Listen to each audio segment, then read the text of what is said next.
Welcome to Sniper's Rest. Sniper's Rest is the last best rest stop in the here and there, the place between where you're coming from and where you're going. I am Sniper Shadow, and I reside here in Sniper's Rest as a guide and a custodian to those who pass through here. I visit the worlds within the multiverse often, but I'm always here to guide and care for travelers such as yourself that pass through the here and there. Welcome, my friend. Come in, sit down. Let me get your usual. I apologize for not being around the last few weeks, but time is a fickle creature that seems to keep escaping me. I hope you have been well in the time that I have been away. You will have to tell me all about your journeys to the multiverse, but for now, please take a rest here before continuing your journey. Today, we continue reading the series of short stories by H.P. Lovecraft. We continue our trip in Under the Pyramids with Harry Houdini, who is currently stuck, suspended in mid-air by rope, in a tomb of unknown origin. Let's find out what happens next. It was very gradually that I regained my senses after that eldritch flight through Stygian space. The process was infinitely painful and coloured by fantastic dreams in which my bound and gagged condition found singular embodiment. The precise nature of these dreams was very clear while I was experiencing them, but became blurred in my recollection almost immediately afterwards, and was soon reduced to the merest outline by the terrible events, real or imaginary, which followed. I dreamed that I was in the grasp of a great and horrible paw, a yellow, hairy, five-clawed paw, which had reached out of the earth to crush and engulf me. And when I stopped to reflect what the paw was, it seemed to me that it was Egypt.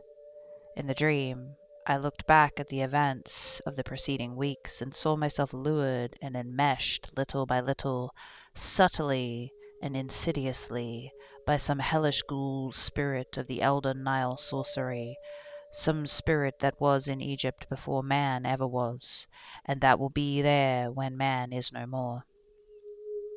I saw the horror and unwholesome antiquity of Egypt, the grisly alliance it has always had with the tombs and the temples of the dead.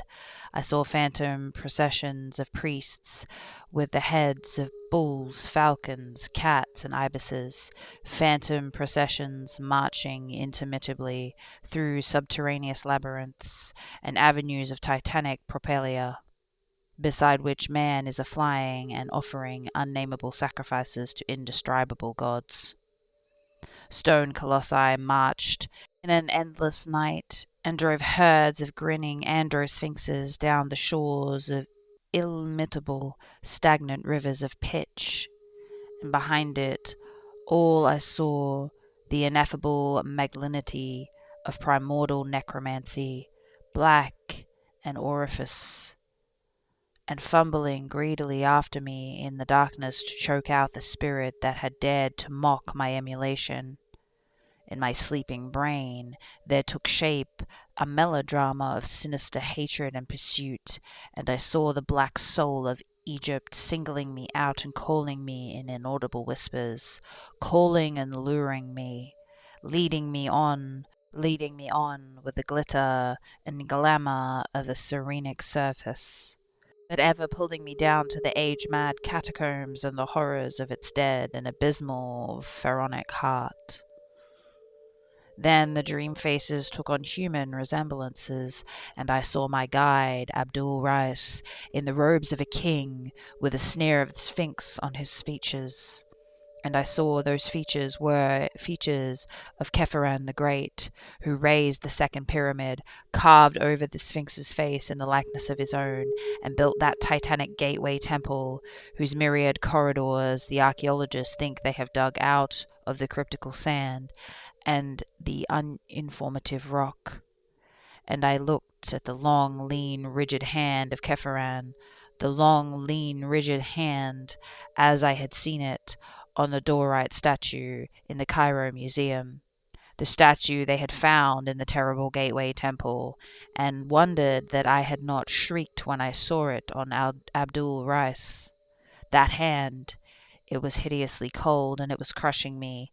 It was the cold and cramping of the sarcophagus, the chill and constriction of unrememberable Egypt. It was the nighted, necropolitan Egypt itself, that yellow paw, and they whisper such things of Kepharon. But at this juncture I began to wake, or at least to assume a condition less completely that of sleep than one just preceding. I recalled the fight atop the pyramid, the treacherous Bedouins and their attack, my frightful descent by rope through the endless rock depths, and my mad swinging and plunging in the chill void redolent of aromatic putrescence. I perceived that I now lay on a damp rock floor, and that my bonds were still biting into me with unloosened force. It was very cold, and I seemed to detect a faint current of noisome air sweeping across me.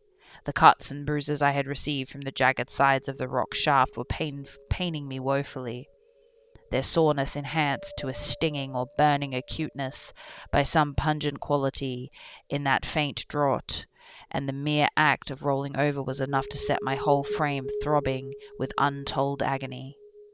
As I turned, I felt a tug from above, and concluded that the rope whereby I was lowered still reachable to the surface. Whether or not the Arabs still held it, I had no idea, nor I had any idea how far within the earth I was. I knew that the darkness around me was wholly or nearly total, since no ray of moonlight penetrated my blindfold, but I did not trust my senses enough to accept as evidence of extreme depth the sensation of vast duration which had characterized my descent.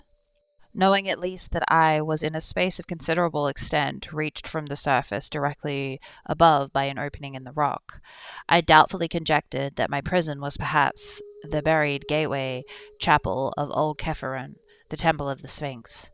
Perhaps some inner corridor which the guides had not shewn me during my morning visit, and from which I might easily escape if I could find my way to the barred entrance. It would be a labyrinth wandering, but no worse than others out of which I had in the past found my way. The first step was to get free of my bonds, gag, and blindfold, and this I knew would be no great task, since subtler experts than these Arabs had tried every known species of fetter upon me my long varied career as an exponent of escape, yet had never succeeded in defeating my methods. Then it occurred to me that the Arabs might be ready to meet and attack me at the entrance upon any evidence of my probable escape from the blinding corridors, as would be furnished by any decided agitation of the rope, which they probably held. This, of course, was taking for granted that my place of confinement was indeed Kepharon's Temple of the Sphinx. The direct opening in the roof, wherever it might lurk, could not be beyond easy reach of an ordinary modern entrance near the Sphinx, if in truth there were any great distance at all on the surface, since the total area known to visitors is not all that enormous.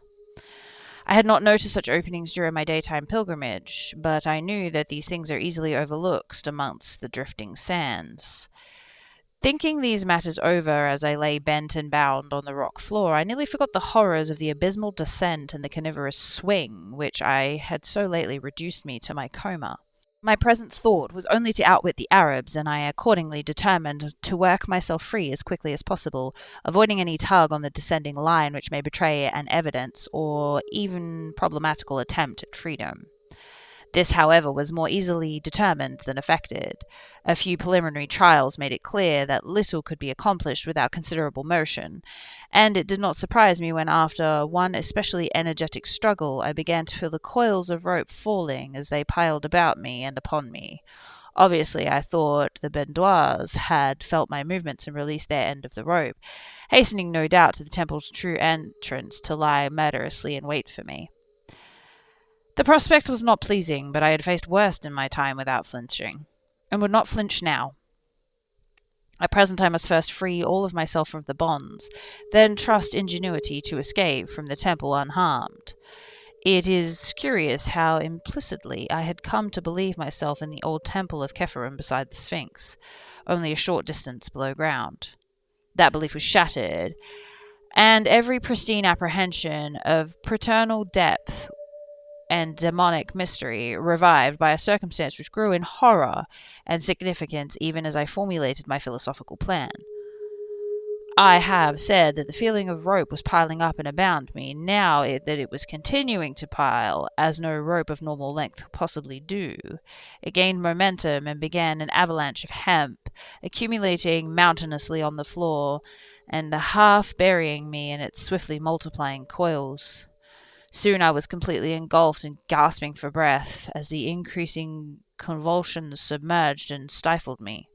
My senses tottered again, and I vainly tried to fight off the menacing desperation.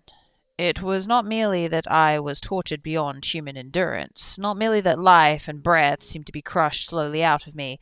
It was the knowledge of what those unnatural lengths of rope implied, and the consciousness of what unknown and incalculable gulfs of inner earth I must at this moment be surrounded by.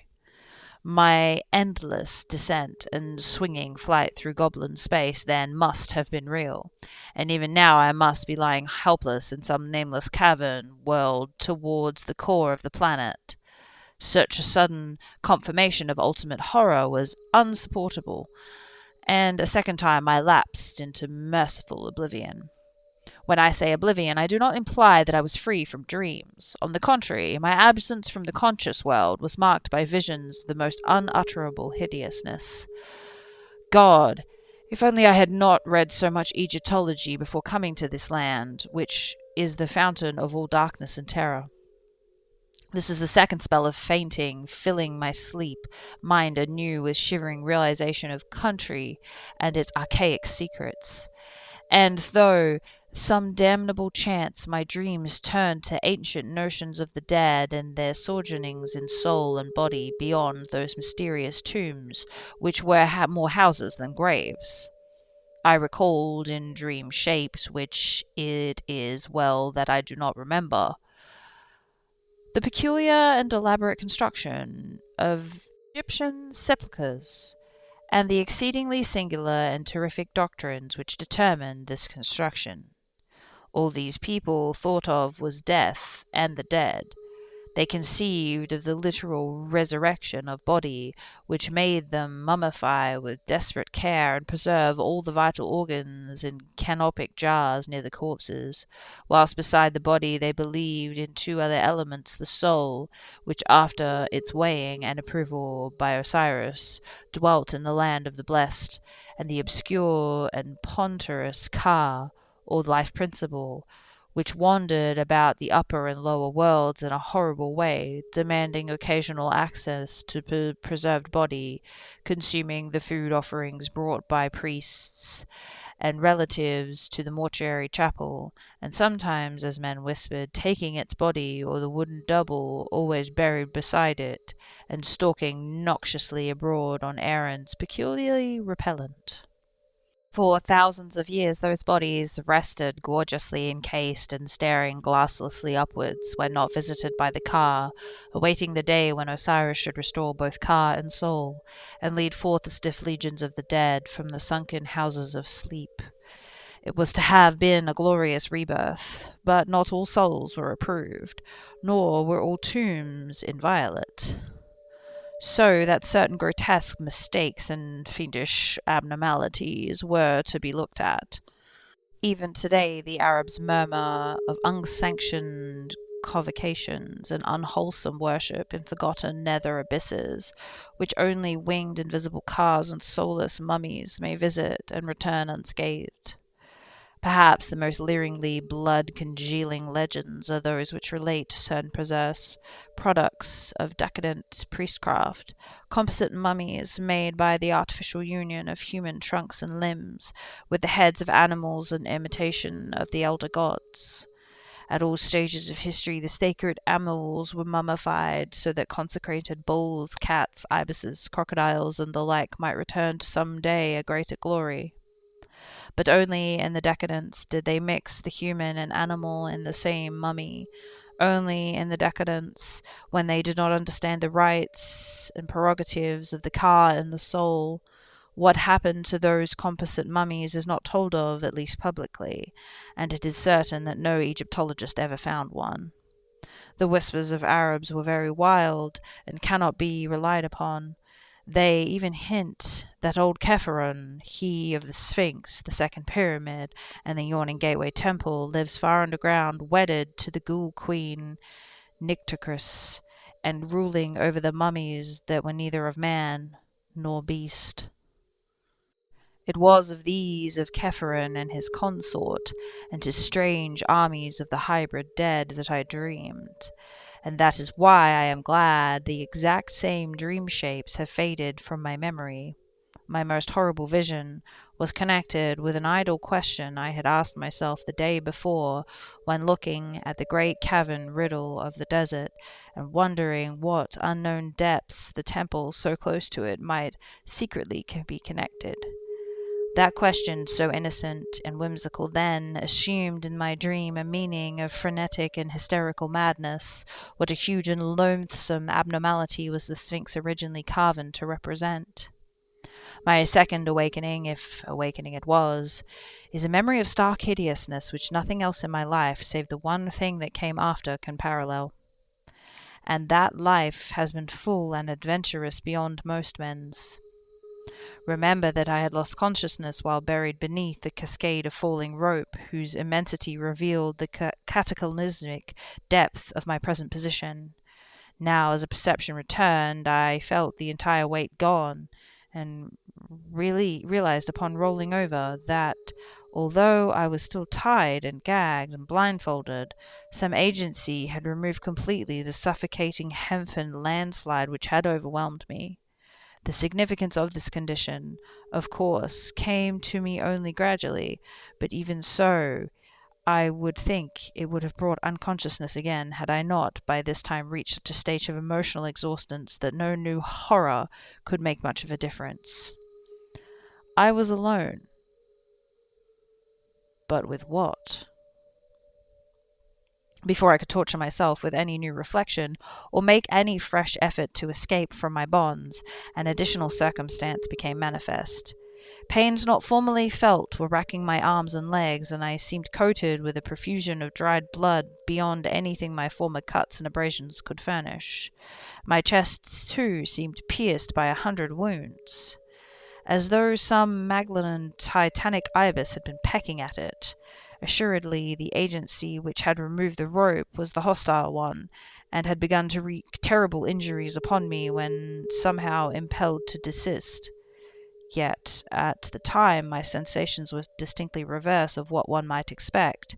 Instead of sinking into a bottomless pit of despair, I was stirred to a new courage and action, for now I felt the evil forces were physical things which a fearless man might encounter, or even basis. On the strength of this thought, I tugged against my bonds and used all of my art in my lifetime to free myself, as I had so often done amidst the glare of lights and applause of vast crowds. The familiar details of my process of escaping commenced to engross me, and now that the long rope was gone, I half regained my belief that supreme horrors were hallucinations after all, and there had never been any terrible shaft, measureless abyss, or interminable rope. Was I, after all, in the gateway temple of Khephren beside the Sphinx, or had the sneaking Arabs stolen in to torture me as I lay helpless here? At any rate, I must be free. Let me stand up, unbound, ungagged, with eyes open to catch any glimmer of light that might come trickling from any source. I could actually delight in the combat against evil and treacherous foes. How long I took in shaking off my encumbrances I cannot tell. It must have been longer than my exhibition performances, because I was wounded, exhausted, and ever-entered by my experiences that I had passed through. When I was finally free and taking deep breaths of a chill, damp, evilly spiced air, all more horrible when encountered without the screen of gag and blindfold edges, I found that I was too cramped and fatigued to move all at once. There I lay, trying to stretch a frame bent, mangled for an indefinite period, and straining my eyes to catch a glimpse of some ray of light which would give a hint to my position. By degrees my strength and flexibility returned, but my eyes beheld nothing. As I staggered to my feet, I peered diligently in every direction, yet met only with ebony blackness as great as I had known when blindfolded. I tried my legs, blood encrusted beneath my shredded trousers, and found I could walk, yet I could not decide on which direction to go. Obviously, I ought not walk at random, and perhaps retreat directly from the entrance I sought. So I paused to note the direction of the cold, footed, nation-scented air current which I never ceased to feel. Accepting this point of its source as the possible entrance to the abyss, I strove to keep track of this landmark and to walk consistently towards it. I had a matchbox with me, and even a small electric flashlight, but of course the pockets of my tossed and tattered clothing were long since emptied of all heavy articles. As I walked cautiously in the blackness, the draught grew stronger and more offensive, till at length I could regard it nothing less than a tangible stream of detestable vapour pouring out of some aperture like the smoke of the genie from the fisherman's jar in the Eastern Isle. The East. Egypt. Truly, this dark cradle of civilization was ever the wellspring of horrors and marvels unspeakable. The more I reflected on the nature of this cavern wind, the greater my sense of disquiet became, for although despite its odour I had sought its source, at least an indirect clue to the outer world, I now saw plainly that this foul emanation could have been no admixture or connection whatsoever with the clean air of the Libyan desert, but must be essentially a thing vomited from sinister gulfs still lower down. I had, then, been walking in the wrong direction. After a moment's reflection, I decided not to retrace my steps away from the draught. I would have no landmarks, for the roughly level rock floor was devoid of all distinctive configurations. If, however, I followed up the strange current, I would undoubtedly arrive at an aperture of some sort, from whose gate I could perhaps work around the walls to the opposite side of this cyclopean and otherwise innavigable floor. That I might fall, I well realized. I saw that there was no part of Khephren gateway temple which tourists know, and it struck me that this peculiar hall might be unknown even to archaeologists, and merely stumbled upon by the inquisitive and malignant Arabs who had imprisoned me.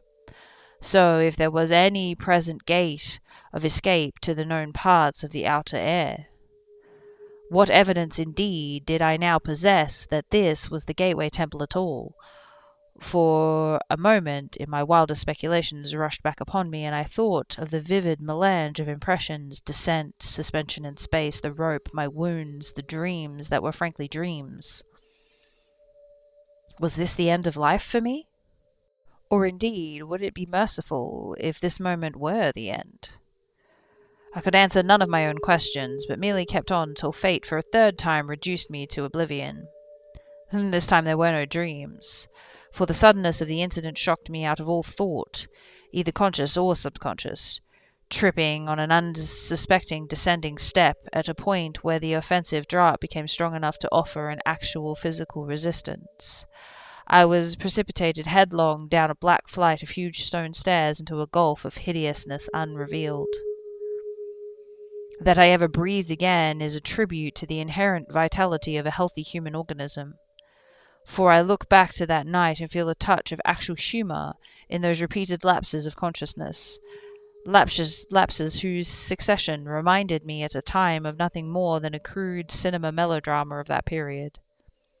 Of course, it is possible that the repeated lapses never occurred, and that all the features of that underground nightmare were merely the dreams of one long coma, which began with the shock of my descent into that abyss, and ended with the healing balm of the outer air and of the rising sun, which found me stretched on the sands of Giza before the sardonic and dust-flushed face of the great Sphinx. I prefer to believe this latter explanation as much as I can, hence was glad when the police told me that the barrier to Khephren gateway temple had been found unfastened, and that a sizable rift to the surface did actually exist in one corner of the still buried part. I was glad, too, when the doctors pronounced my wounds only those to be expected from my seizure, blindfolding, lowering, and struggling with bonds, falling some distance, and perhaps into a depression of the temple's inner gallery. dragging myself to the outer barrier and escaping from it, and experiences like that. A very soothing diagnosis. And yet I know there must be more that appears on the surface.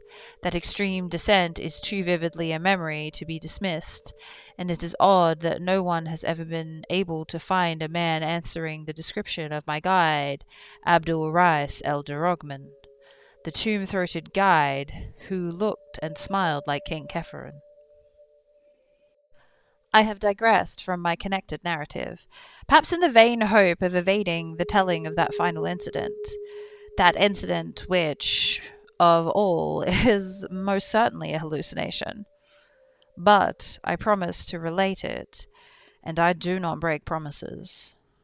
When I recovered, or seemed to recover, my senses after that fall down the black stone stairs, I was quite as alone and in darkness as I was before. The windy stench, bad enough before, was now fiendish. Yet I had acquired enough familiarity by this time to bear it stoically. Dazedly I began to crawl away from the place whence the putrid wind came, and with my bleeding hands felt the colossal blocks of a mighty pavement. Once my head struck against a hard object. When I felt of it, I learned that it was the base of a column of unbelievable immensity, whose surface was covered with gigantic chiseled hieroglyphs, very perceptible to my touch. Crawling on, I encountered other Titan columns at incomprehensible distances apart, when suddenly my attention was captured by the realization of something which must have been impinging on my subconscious, hearing it long before conscious sense was aware of it. From some lower chasm in the earth's bowels were proceeding certain sounds, measured and definite, and like nothing I had ever heard before.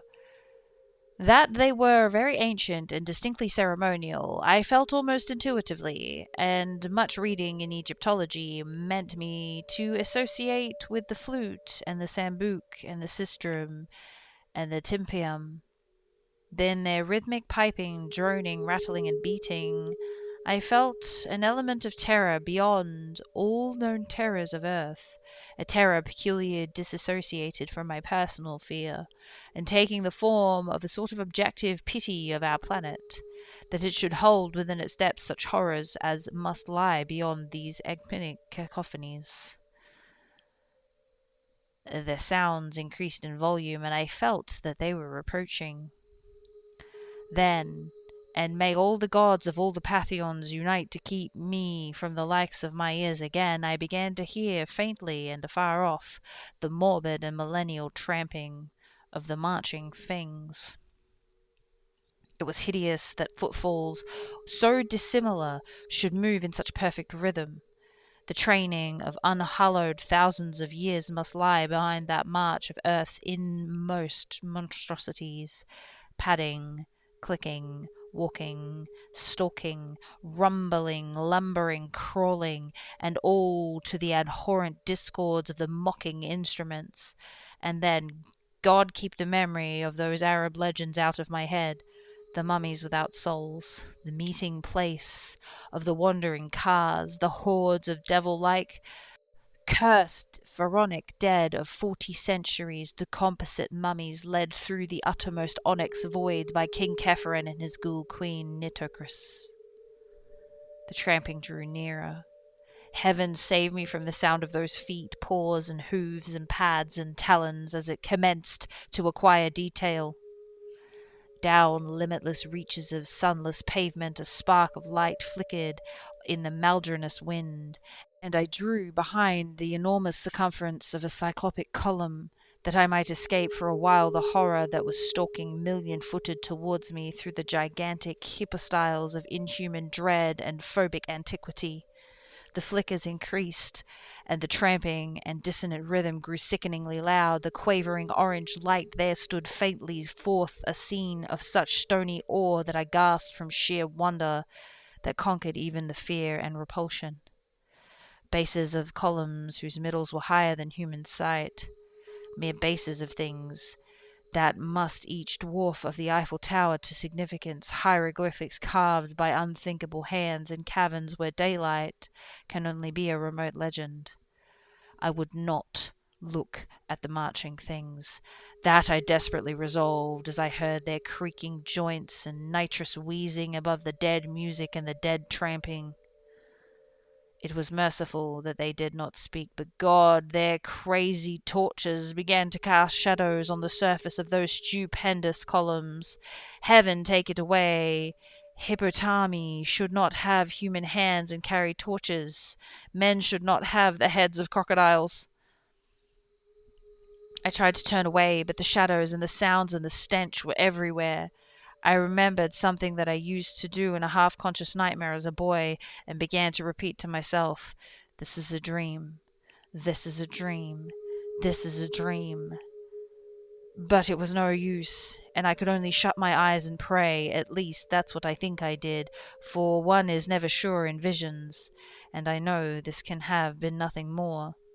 I wonder whether I should ever reach the world again, and at times would furtively open my eyes to see if I could discern any feature of the place other than the wind of spiced putrefaction, the topless columns, and the thrantropic grotesque shadows of abnormal horror. The spluttering glare of multiple torches now shone, and unless this hellish place were unholy without walls, I could not fail to see some boundary or fixed landmark soon. But I had to shut my eyes again when I realized how many of the things were assembling, and when I glimpsed a certain object walking solemnly, steadyingly, without any body above the waist. A fiendish and undulant corpse gurgle, or death rattle, now split the very atmosphere. The carnal atmosphere, poisonous with naphtha and bitumen blasts. In one concerted chorus from the ghoulish legion of hybrid blasphemies, my eyes, perversely shaken open, gazed for an instant upon a sight which no human creature could even imagine without panic, fear, or physical exhaustion. The things had filled the ceremonial in one direction, the direction of the noisome wind, where the light of their torches shewed their banded heads, or their banded heads of such as had heads. They were worshipping before the great black, forter, belching appendature which reached up almost out of sight, and which I could see was flanked at right angles by two giant staircases, whose ends were far away in shadow. One of these was indubitably the staircase I had fallen down. The dimensions of the whole were fully in proportion with those of the column. An ordinary house would have been lost in it, and any average public building could have easily been moved in and out. It was so vast a surface that only by moving the eye could one trace its boundaries, so vast, so hideously black, so aromatically stinking. Directly in front of this yawning, polyphorous door, the things were throwing objects, evidently sacrifices or religious offerings, to judge by their gestures. Kafirin was their leader, sneering King Kafirin, or the guide Abdul Ras, crowned with a golden pheasant, and intoning endless formulae with the hollow voice of the dead. By his side knelt beautiful Queen Nitocris, whom I saw in profile for a moment, noting that the right half of her face was eaten away by rats or other ghouls, and I shut my eyes again, and when I saw what objects were being thrown as offerings to the thwarted aperture, or possibly local deity, it occurred to me that, judging from the elaborateness of his worship, the concealed deity must be one of considerable importance. Was it Osiris, or Isis, Horus, or Anubis, or some vast unknown god of the dead, still more central and supreme? There is legend that terrible altars and colossi were reared to an unknown one before even there were known gods, and those known gods were worshipped. And now, as I steeled myself to watch the rapt and sepulchral adorations of the nameless things, a thought of escape flashed upon me. The hall was dim, and the columns heavy with shadow, with every creature of the nightmare throng absorbed in shocking raptures. It might be barely possible for me to creep past to the faraway end of one of the staircases and ascend unseen, trusting to fate and skill to deliver me from the upper reaches. Where I was, I neither knew nor seriously reflected upon, and for a moment it struck me as amusing to plan a serious escape from which I knew to be a dream. Was I in some hidden and unsuspected lower realm of Kephirin's gateway temple, the temple which generations have persistently called the Temple of the Sphinx? I could not conjecture, but I resolved to ascend to life and consciousness if wit and muscle could carry me. Wiggling flat on my stomach, I began the anxious journey towards the foot of the left-hand staircase, which seemed the more accessible of the two. I cannot describe the incidents and sensations of that crawl, but they may be guessed when one reflects on what I had to watch steadily in that malignant, wind-blown torchlight in order to avoid detection.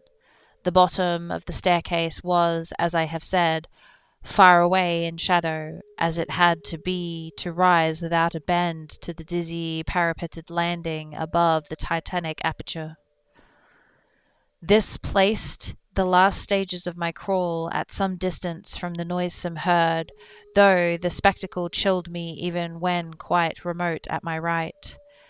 At length I succeeded in reaching the steps and began to climb, keeping close to the wall on which I observed decorations of the most hideous sort, and relying for safety on the absorbed aesthetic interest with which the monstrosities watched the foul breeze aperture, the impious objects of nourishment they had flung on the pavement before it. Though the staircase was huge and steep, fashioned of vast blocks, as if for the feet of a giant, the ascent seemed virtually indeterminable. Dread of discovery and the pain which a renewed exercise had brought to my wounds combined to make that upward crawl a thing of agonizing memory. I had intended, on reaching the landing, to climb immediately onwards along whatever upper staircase might mount from there, stopping for no last look at the carrion abominations that poured with some 70 or 80 feet below. Yet a sudden repetition of the thunderous corpse gurgle and the death rattle chorus coming as I heard nearly gained the top of flight stairs, shooed by its ceremonial rhythm. It was not an alarm of my discovery that caused me to pause and peer curiously over the parapet. The monstrosities were hailing something which had poked itself out of the nauseous aperture to seize the hellish fare proffered it. It was something quite ponderous, even as seen from my height, something yellowish and hairy, and endowed with a sort of nervous motion. It was as large, perhaps, as a good-sized hippopotamus, but very curiously shaped. It seemed to have no neck, but 5 separate shaggy heads spinning in a row from a roughly cylindrical trunk. The first very small, the second good-sized, the third and fourth equal and largest of all, the fifth rather small, though not only as small as the first. Out of these heads darted curious, rigid tentacles which seized ravenously on the excessively great quantities of unmentionable food placed before the aperture. Once in a while the thing would leap up, and occasionally it would retreat into its den in a very odd manner. Its locomotion was so inexplicable that I stared in fascination, wishing it would emerge further from the cavernous lair beneath me. And then it did emerge. It did emerge, and at the sight I turned and fled into the darkness, up the higher staircase that rose behind me, fled unknowingly up incredible steps and ladders and inclined planes to which no human sight or logic guided me, and which I must ever regate to the world of dreams for want of confirmation. It must have been a dream, or the dawn would never have found me breathing on the sands of geyser before the sardonic, dawn-flushed face of the Great Sphinx. The Great Sphinx. God, that idle question I asked myself on the sun-blessed morning before. What huge and loathsome abnormality was the Sphinx originally carven to represent? Accursed is the sight, be it in dream or not, that revealed to me the supreme horror, the unknown god of the dead, which licks its colossal chops in the unsuspected abyss, fed hideous morsels by soulless absurdities that should not exist. The five-headed monster that emerged, that five-headed monster as large as a hippopotamus. That five-headed monster, that of which it is the merest forepaw. But I survived. And I know it was only a dream. That concludes our tale for this week, my friend. Please return next week and we will continue with another short story by H.P. Lovecraft. If you wish to rest some more, please find a space that suits you. Whether you curl up by the fire, partake in the food and beverages in our kitchen, take a nap in one of our many rooms, or take a stroll around the garden, please know you are always welcome at Sniper's Rest, my friend. If you are continuing your journey, the multiverse has many exciting portals to visit this week. To the north, laundry has never been so chill. Join Bao Bao, a charming panda, in creating the coziest laundromat. Purchase colorful machines and add delightful decorations. Enjoy this cozy, beautiful place. To the west, you finally discovered the source of the outbreak. Journey across the vast miles of space to the icy planet Tau to finally discover and destroy the source of the necromorph outbreak for good, for mankind, to prevent the impending apocalypse. Good luck. To the east, after an endless fall through the powerful magnetic storms, you finally awaken. Your memory gone. The world around you odd. Not quite how it should be. Something is pushing you higher and higher. You must get to the top. This is no easy feat, but you can do it. If you're making your own way out there, good luck, my friend, wherever you end up, wherever you come from, and wherever you're going. Thank you for spending some time here with us at Sniper's Rest. Remember to take care of yourself, be kind to others, hydrate, take a moment to look out into the world and marvel at how incredible it all is. How incredible you are, friend. Until next time, please take care on your way.